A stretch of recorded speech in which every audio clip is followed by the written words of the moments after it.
It's okay if we talk about women at the margins and women in the microenterprise and women in small business. How dare I talk about women amassing wealth, power, equity, influence? My own personal journey was quite uncomfortable. Actually, the first job I applied for at Astia, I was turned down. I was told I wasn't the right fit.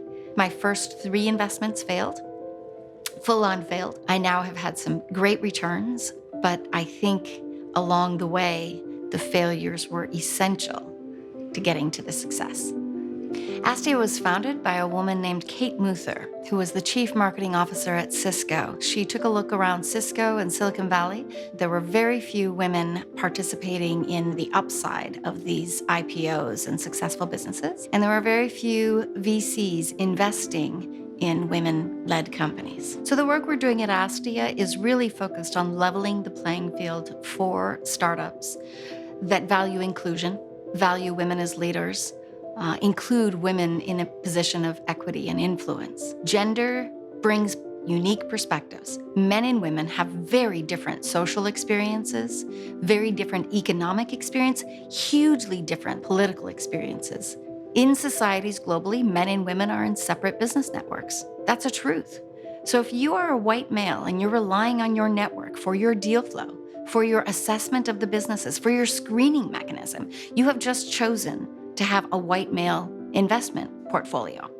Where you add women to the mix, at the board level, at the executive level, driving the vision of a company, you see an increased return to your investors, a higher customer satisfaction rate, higher sales, higher growth, all of the elements that any investor should be looking for. I do find that it is difficult to remain fresh on the thesis that investing in women is a novel idea.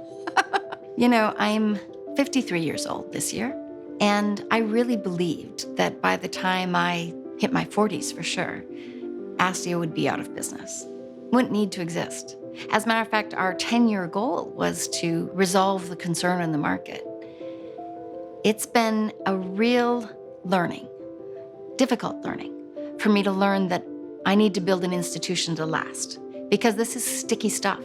It's social phenomena. It's not unique to venture. It's not any one person's fault. It's not even any one gender's fault. This is society's concern. This is the work of society.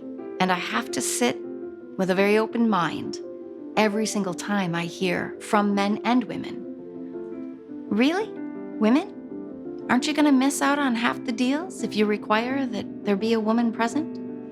When I hear comments of concern that I may miss out on investment opportunities if I only look at companies that include women, I breathe in deep, stay in the conversation, and I point out that if I absolutely find that phenomenal deal that is men only, you better believe I'm going to invest.